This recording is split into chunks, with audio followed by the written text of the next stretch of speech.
O juiz Luiz Antônio Boná, da 13ª Vara Federal de Curitiba, responsável pela Lava Jato, aceitou denúncia contra o ex-presidente Lula pelo recebimento de doações ao Instituto Lula, que seriam, na realidade, propinas disfarçadas. O ex-ministro Antônio Palocci e o presidente do Instituto Lula, Paulo Camoto, também tornaram-se réus na mesma ação. É a 4ª vez que Lula se torna réu em denúncias da Força Tarefa Lava Jato de Curitiba. A denúncia foi assinada pelo novo coordenador da Força Tarefa, o procurador Alessandro Oliveira. Na decisão, o juiz explica que Marcelo Odebrecht, Alexandrino Alencar e Antônio Palocci afirmaram que R$4 milhões foram repassados ao Instituto Lula a pedido de Paulo Camoto e de Lula e que os valores foram descontados da planilha denominada Programa Especial Italiano.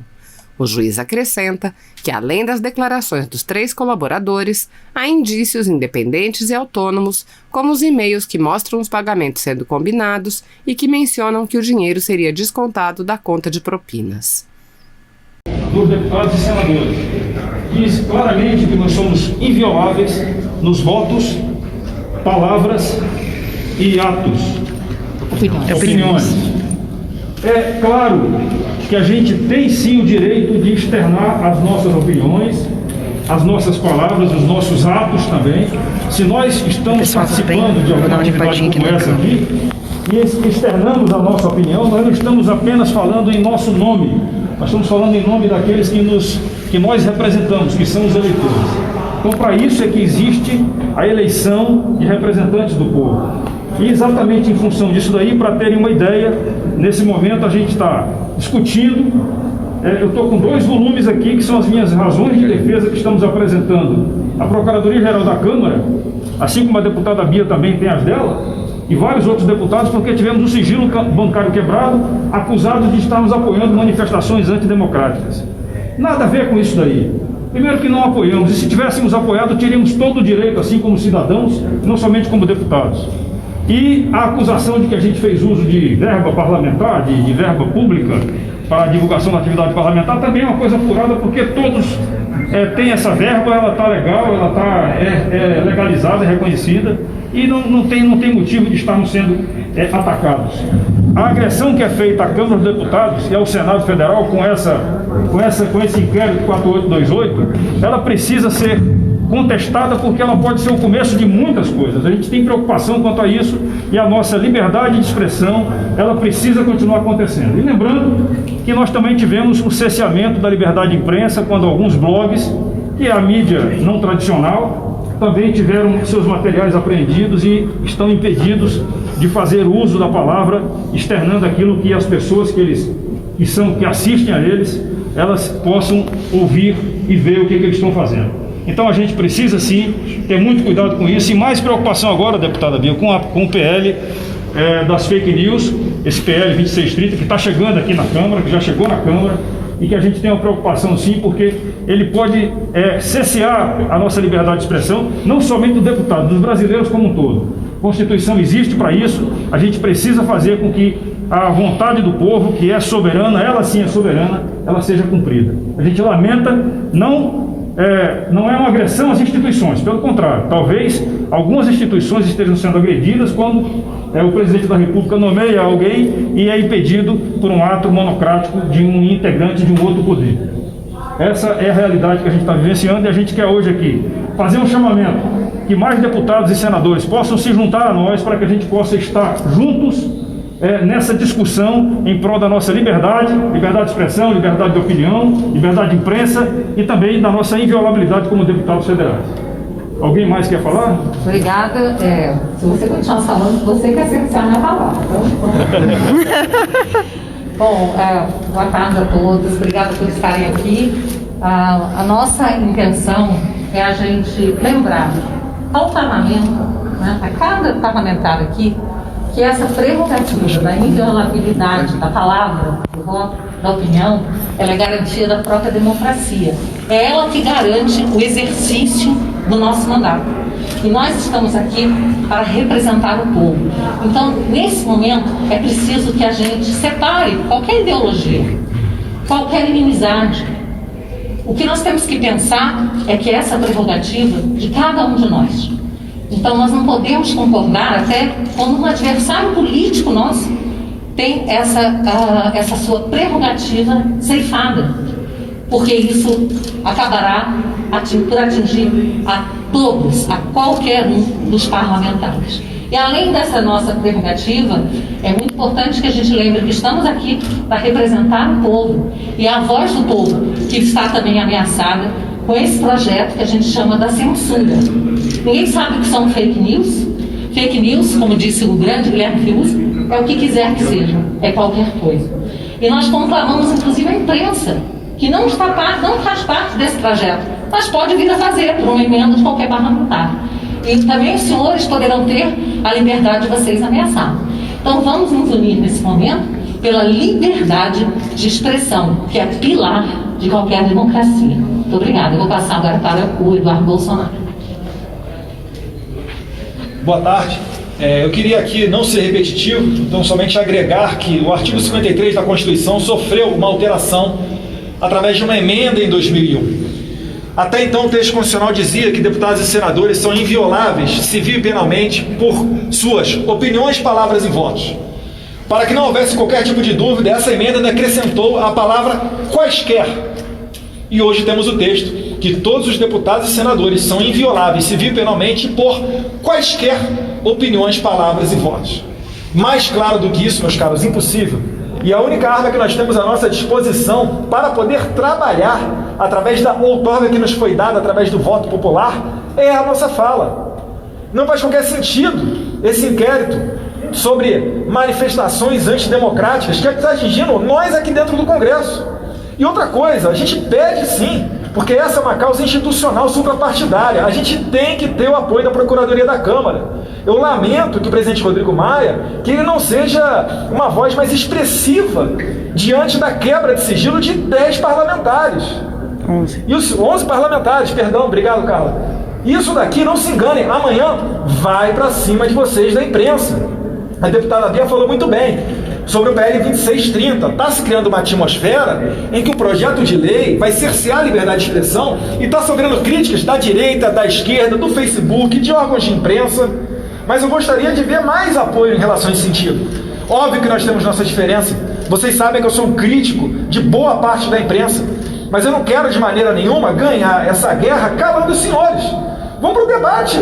Agora, como é que a gente vai poder debater e melhorar as políticas da nossa sociedade se eu estou com medo de falar uma coisa e ser preso? Ou se o internauta, como por exemplo o Oswaldo Eustáquio, que faz um trabalho jornalístico, se ele fala alguma coisa e ele é preso? Não faz sentido. Então é somente esse o nosso apelo. Eu agradeço aqui aos deputados dos mais diversos partidos. Aqui, às vezes, tem deputado aqui que a gente troca farpa no plenário, mas a gente está aqui hoje, por quê? Porque nós somos maduros o suficiente para entender que numa democracia o direito à liberdade de expressão tem que valer, tem que viger, independentemente da vontade de uma ou outra autoridade. Então passo a palavra aqui a quem desejar fazer uso da palavra. Santinha, Hildo, Pedro Lucas, Paulo Eduardo Martins, Nivaldo. Pode votar. Boa tarde a todos e a todas. Esse é um momento que pede que a gente faça uma grande reflexão sobre o que vem acontecendo em nosso país. Não tem espaço para nós sairmos da crise que estamos passando, diminuindo a importância de qualquer um dos pilares dessa democracia. E quando eu digo qualquer um, é qualquer um mesmo. Poder executivo, poder legislativo e poder judiciário. Nós não estamos aqui atacando a instituição. O que nós estamos falando é de comportamento. A ninguém pode ser dado o direito de manchar a imagem de uma instituição a partir do ato dos seus integrantes.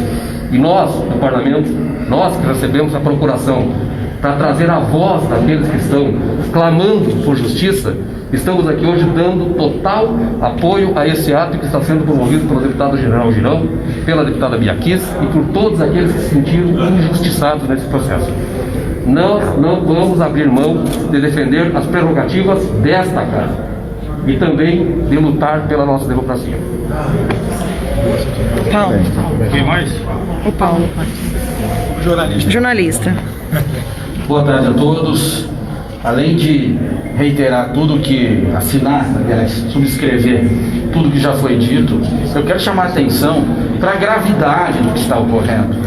Quando a inviolabilidade dos deputados, das opiniões, posições e votos, ela é relativizada, o que está ocorrendo no fundo disso como resultado é a inviabilidade do próprio parlamento, que, como por definição, é o lugar onde a sociedade se manifesta através de seus representantes eleitos. Então, quando essa manifestação ela pode ser alvo de criminalização, o parlamento sim está sendo viabilizado e sua ação está sendo limitada para quem interessa no momento. E a gente não pode permitir isso. A casa não está devidamente atenta ao risco, ao que representa realmente todo esse movimento que está ocorrendo. Nós não podemos ser defensores das prerrogativas parlamentares ou da liberdade de expressão por conveniência. Nós temos que ser defensores dessas duas coisas por princípios. Defender a liberdade de expressão quando a gente concorda com o que está sendo dito é uma beleza. Eu quero ver defender quando a gente não concorda com o que está sendo dito, mas luta para manter o seu direito daquele de dizer. E esse é o ponto. Tudo isso envolve um movimento maior. É aqui no parlamento, é também as iniciativas legislativas que vêm ocorrendo e também interpretações judiciais a respeito de outros casos que a gente já vê pipocar em primeira instância, como no Rio de Janeiro. O juiz acabou de dar uma decisão dizendo que o réu, ele extrapolou o seu limite de liberdade de pensamento. O que é isso?